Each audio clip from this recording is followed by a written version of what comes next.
What is a transsexual? So, a transsexual has a variety of definitions in the dictionary, one of which is someone who emotionally and psychologically feels that they belong to the opposite sex.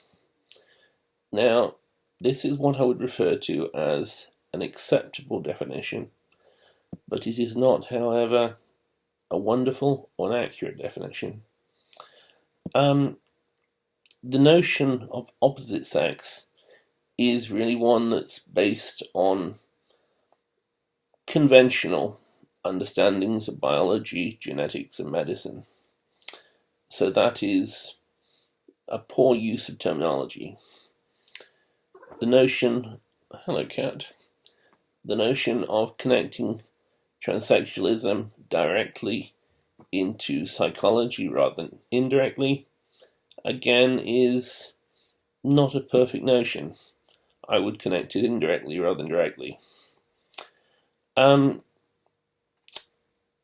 let me try to give a better account. Now,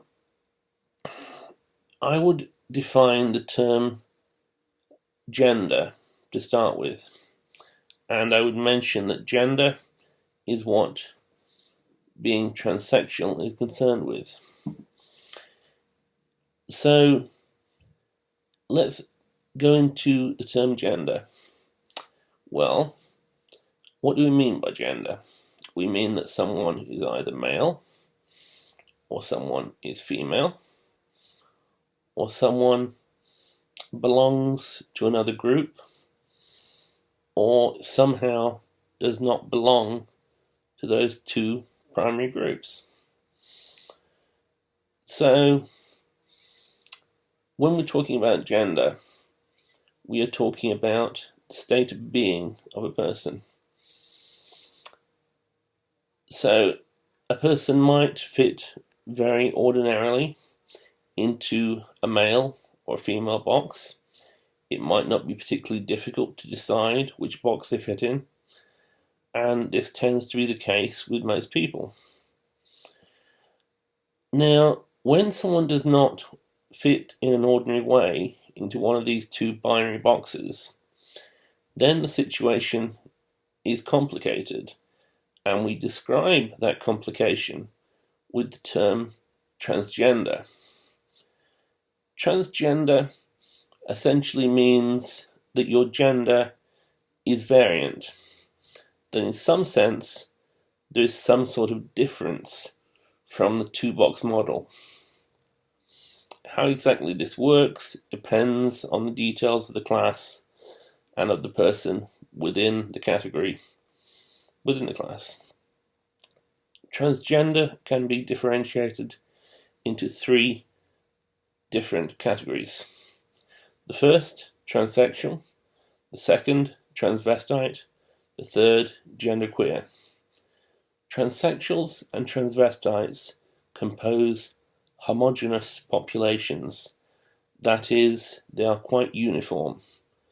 Genderqueer people compose a non-homogeneous population. That is, there is an enormous variation.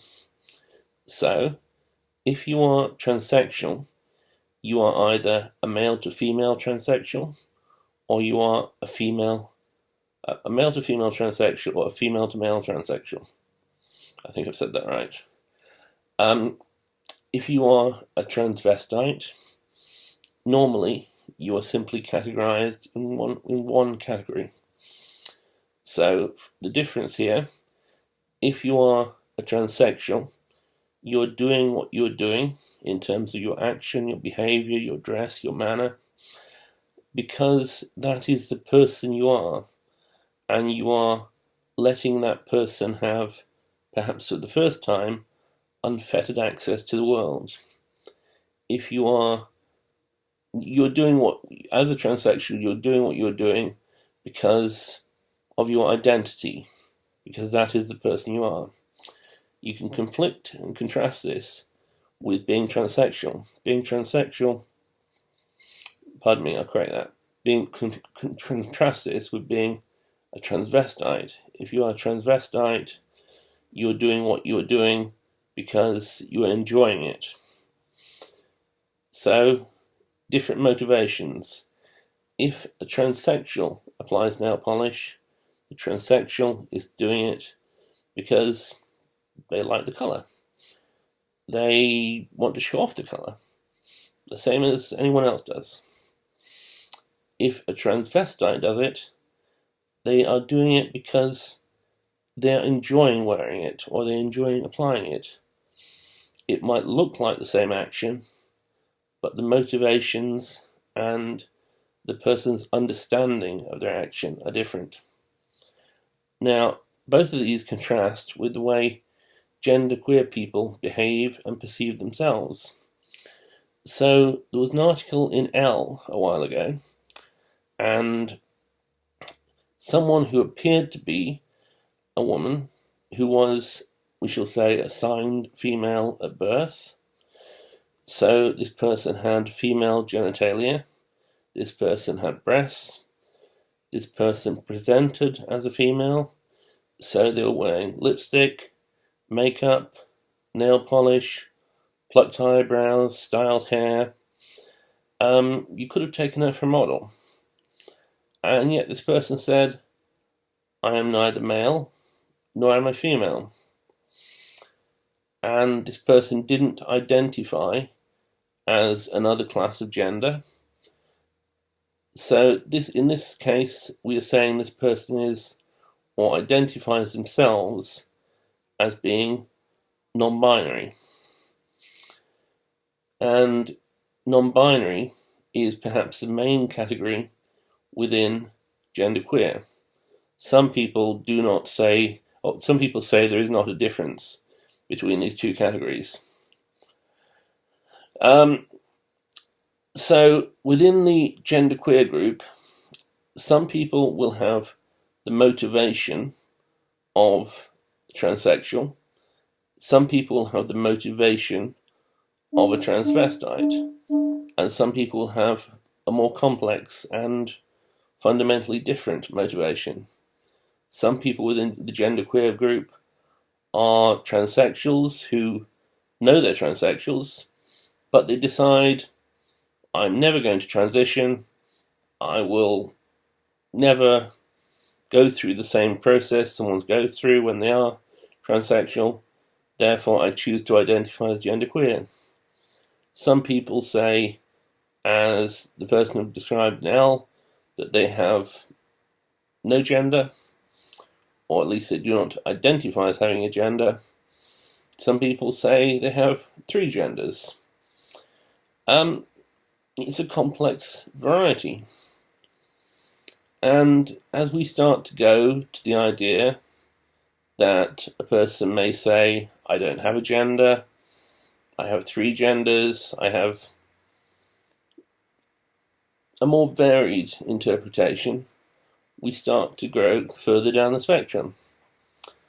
And then we go to the people beyond genderqueer people who identify as what we call Otherkin.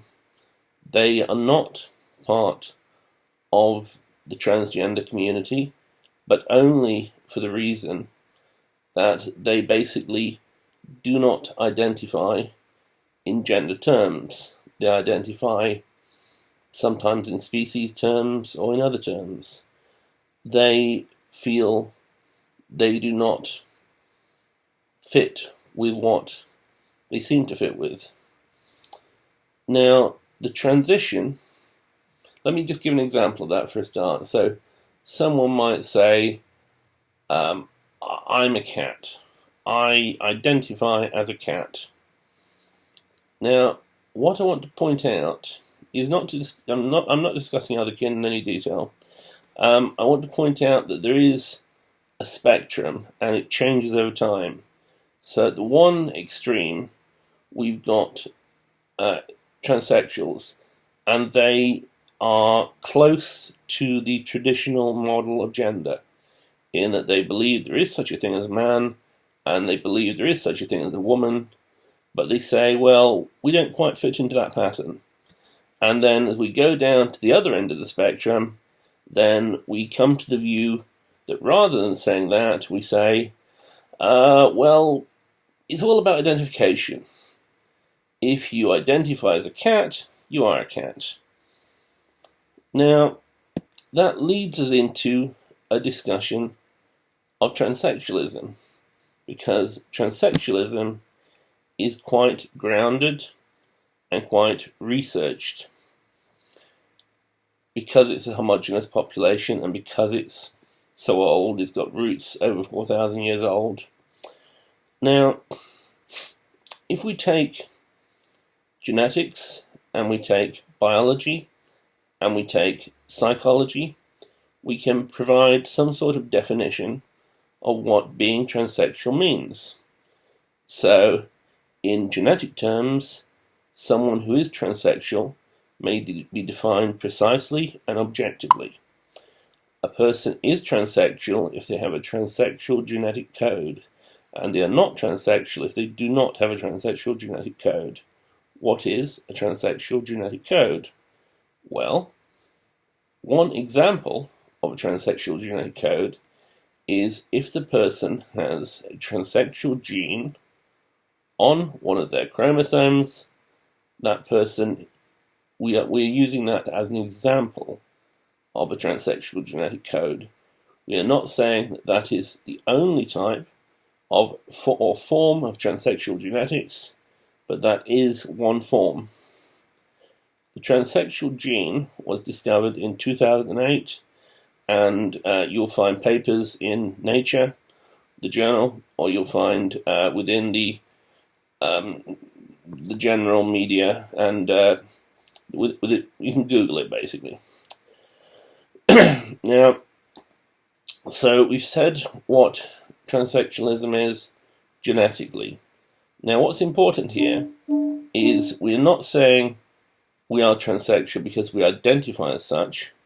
We are saying we are transsexual because a scientist can look at our bodies, he can conduct a scientific measurement on an objective basis, and he can objectively determine the presence or the non-presence of a transsexual gene, and thereby the scientist can determine the existence or non-existence of a transsexual genetic code. In short, whether we belong or do not belong to the category of transsexual people is, in that sense, an objective matter. That doesn't mean that things are as simple as genetics, but that means that one perspective upon transsexualism is a genetic one, and this perspective is a matter of objectivity, not a matter of interpretation, and not a matter of identification. It is not the case that we identify as transsexual and therefore we are. It is much more scientific than that. That is not to say that the person who identifies as a cat is not a cat. That's not what I'm saying. I'm saying that is not my subject area. I am transsexual, and my knowledge is within that subdivision. The second category is biology. And again, we're concerned with objective facts. We're not saying that these are the only facts. We're not saying that psychology and identification doesn't matter. But we are saying there are certain objective facts about transsexuals. So let's see what they are. Well, one of the earliest transsexuals was a person called Christine Jorgensen. Christine was someone who was assigned male at birth. That is the common way we express the fact that she appeared to be male at birth. Strictly speaking, assigned male at birth is explaining the existence of someone who, at the same time, once you look into them in more depth, were not actually entirely male at birth.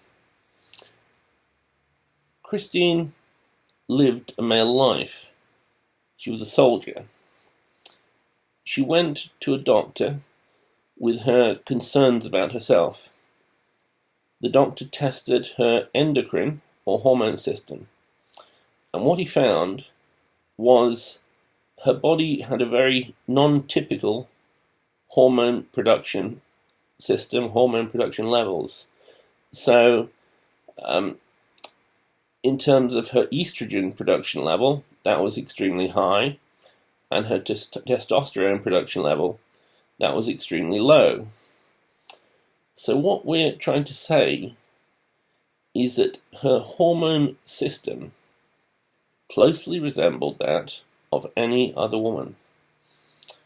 The picture we are painting is that she had an apparently male body, or what I would describe as a body which had a dominant gender of male. And that body, within it, there was a hormone system which was female.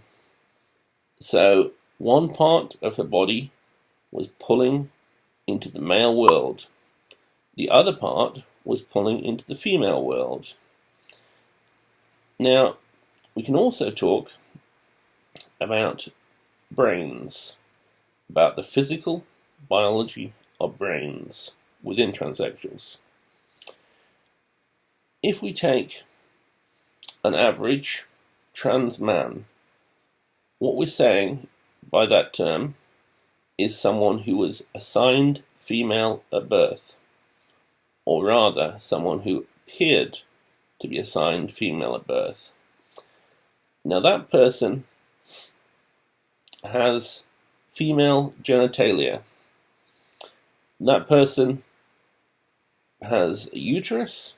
That person has a clitoris. That person has a vagina. That person has ovaries. This is a fairly typical structure. Now, in this case, when we carry out a magnetic resonance imaging scan of the brain of that person, what we discover was that their brain physically, or photographically, we might call it, resembles the brain of any other man. We're saying that the brain of a trans man resembles the brain of any other man. Again, you can look for studies in the journal Nature or in the popular press. Now, what we're trying to describe here is the principle that within a body which has a dominant gender of female, there exists a brain with a gender that is different to that. Within a female body, there is a male brain.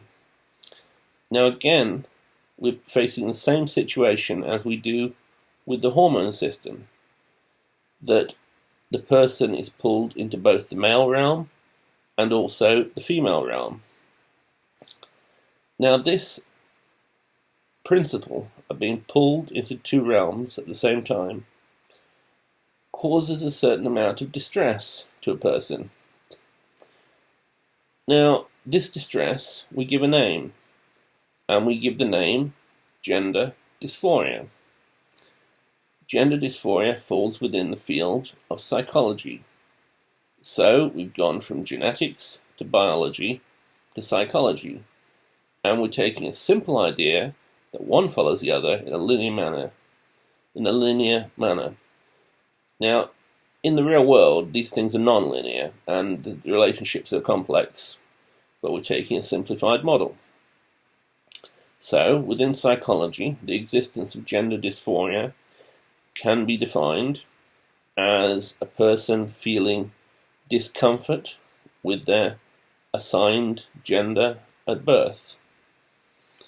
So, a trans man or trans woman are the simple cases that they seek to transition to the apparently opposite gender because they don't feel comfortable having the body or being within the body of the person that they are,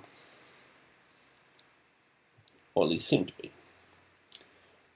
Now, the idea here is that there is a physical pulling apart that is responsible for the psychological experience of being pulled apart. Now, in that sense, because you are experiencing that, what you could say was a feeling, then you identify in a different manner. So, someone who is apparently born male identifies as female, and someone who is apparently born female identifies as male. So this is where it links. Now, again, it's not to disrespect the people who are the Otherkin, who identify in specific manners, but it's simply saying that, transsexuals have been around quite a bit longer, more, at least from my knowledge, from my current knowledge, they would seem to have been around quite a bit longer. And so research has been more thorough on them. And so there is a genetic element there, and there is a biological element, and that leads to the eventual linking into the notion of identification. Now, a lot of people make jokes about identification. So, if I identify as a rich white man, am I a rich white man? Now, I think it does raise, to some degree, a legitimate point. If I identify as something, am I that thing? The problem, though, is that this confuses identification and hope and perception. I might hope that I'm a rich white man. I might perceive that I'm a rich white man. But that doesn't mean I identify as such. This is where we need to mention what gender is in more detail. So, gender, we can say, is the state of being of a person. We may differentiate that into biological gender and non-biological gender. Biological gender we call sex. Non-biological gender we call identification. So we'll start with identification. If you are a heterosexual, then I might say, you being heterosexual is against my religion. Therefore, I seek to cure you of that terrible, terrible affliction you have of heterosexualism. I want to make you much more healthy, much more normal, and get rid of that terrible heterosexualism. I'm going to try aversion therapy, and I'm going to hope that I can cure you. The problem is, it's rather difficult to change you from an unhealthy heterosexual to someone who might be a nice, healthy queer. How can I do this? Well, can I do this? I'm not going to say in absolute terms that you can never change who a person is. But what I'm going to say is that who a person is would seem to be hardwired into that person. It would seem to be part of their brain chemistry. It would seem to be part of the way their neurons fire, their axons. It's very difficult and probably is beyond our ability to fundamentally change a person. We can tinker, that's about it. Now, think of the transsexual dilemma here. The transsexual dilemma is the gender of your brain as a physical, biological matter differs from the gender of your body as a physical, biological matter. The brain-body difference. We can either try to correct the gender of the brain, or we can try to correct the gender of the body. Can we intervene in a way that we can say, you are a trans woman and you have a female brain? Can we turn that brain into a male brain? It's not currently within our understanding how, even as a theoretical matter, this could be achieved. Changing the fundamental biology of the brain is something that we do not currently understand, Maybe we'll never understand it, but it's certainly well beyond our knowledge, and it's perhaps not even in the realm of science fiction. So, identification, to summarize, if you're actually talking about identification, you're not just making a joke about identification, then identification, being non-biological gender, is something we don't believe we can change. In effect, I think if you're talking about what is called the mind-body problem, so we look at the structure of the neurons, and that is, in a sense, the cradle of the mind. That is something physical. And as a layer on top of that is the electrical system of the brain. And perhaps as a layer on top of that is the mental system of the brain. So the physicality and the mental, or the mentalism of the brain, is in a relationship. But actually messing around with that, changing the relationship between the physical and the non-physical, the mental and the physical, it's a nightmare, because we don't even yet understand.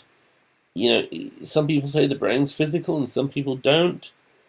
We've got dualism arguments, physical and materialism arguments. Let's say that we can leave the topic on the simple principle that changing identity is, in our current understanding, at the very limits of our understanding, and possibly quite far beyond them. So, we can go to the other end of the question. We've dealt with non-biological gender. What about biological gender? What is that, and can it be changed? Well, by biological gender, we are talking about sex. We're not talking about sex as a matter of enjoyment. We're talking about sex as a physical matter. We're talking about sex, and what do you mean by that? We might mean by that genetics. We might mean by that genitalia. We might mean by that primary or secondary sex characteristics. It depends. There is no obvious definition that is beyond all other definitions. But the definition I'll start with, and that I will focus on as a definition of sex, is a genetic one.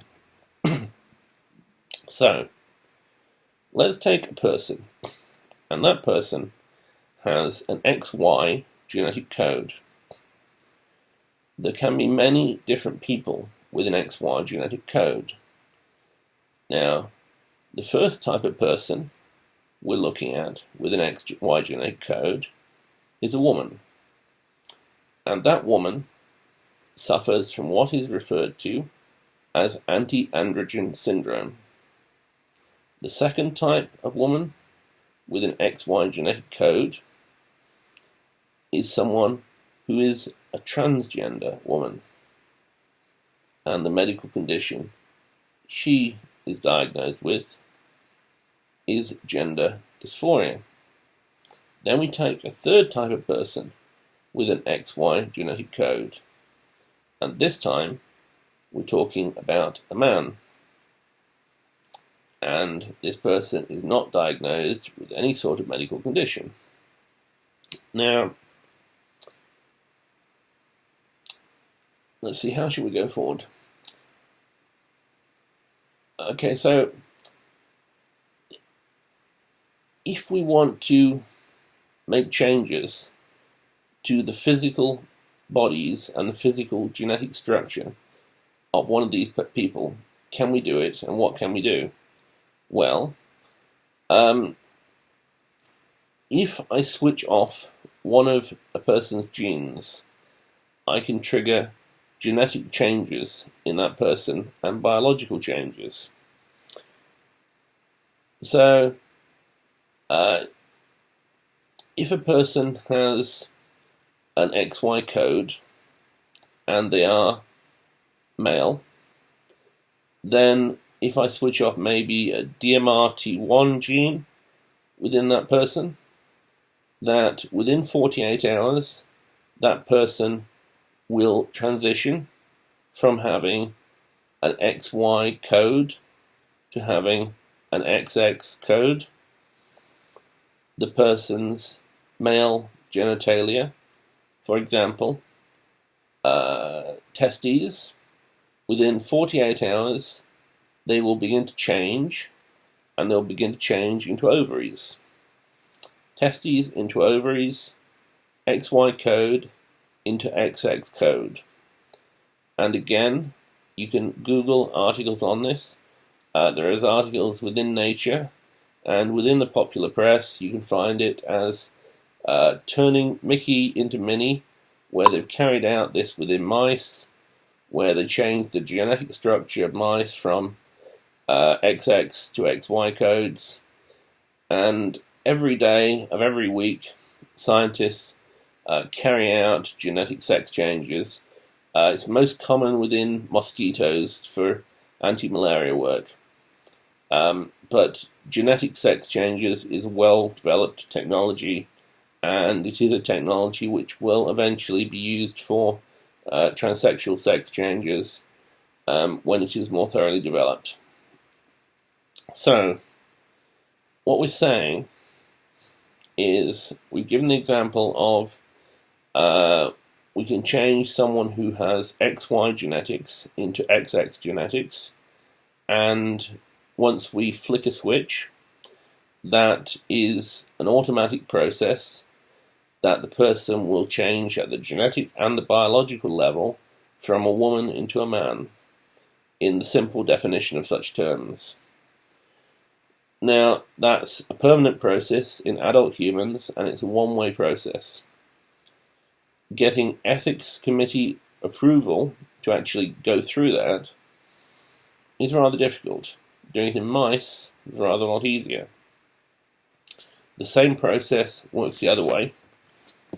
So, XY to XX, or XX to XY. And because there is a whole host of other genetic variations, we can also start to talk about that in other genetic variations, but we're keeping to the simple cases of a stereotypical XX woman and a stereotypical XY man. Now, the relevance of this is that in the XY man, we can transition that person into an XX female. And in the XY transsexual, we can transition that person as a matter of potential from someone with a body which appears or is apparently male, and we can transition the body. The effects on the brain, on other parts of the body, on how it all relates together, and on how the long-term and fundamental aspects of genetic sex changes work are more complicated questions, and there is a limited body of research on this currently. But the point is that it is possible to change someone's sex in terms of their body, and it is possible to change that at the genetic level. But it is not thought to be possible to change someone's identity. I will restate that. We can't change identity. We can change bodies, and we can change genetic sex. So if you're transsexual and you have a female brain stuck in a male body, it's not, to our current understanding, that we can change the female brain, but we can change the male body. We can change that by genetic techniques. Now, currently we don't use genetic techniques to change the body, we use surgery. Now, this is an extension beyond currently existing surgical techniques. But the issue there is the dilemma of all transsexuals. Do I change my brain or do I change my body? Do I try to change who I am in order to fit the world, in order to fit other people? Or do I try to change my body in order to allow me to fit myself? Now, the situation when someone is a person with an XX code and has anti-androgen syndrome is more complex. The reason I put it there was really to point out that this is a person with completely typical gender, in the sense that they have typical biology of a female, average biology, and yet the way their body is genetically at variance with the typical pattern. So typically we have an XX female, and this isn't an XX female, this is an XY female. And it's just important to highlight that many different variations can occur. We can have XO females, we can have XXX females. There's so much variability. Now, so we've said what a transsexual is. We've just defined the different parts. We've defined a few perspectives. We've talked about sex and gender. We've talked about genetic sex changes. I think we've covered some useful material there. So, let me think. Is there something more I'd like to cover? No, I think that's pretty reasonable. Okay, thank you.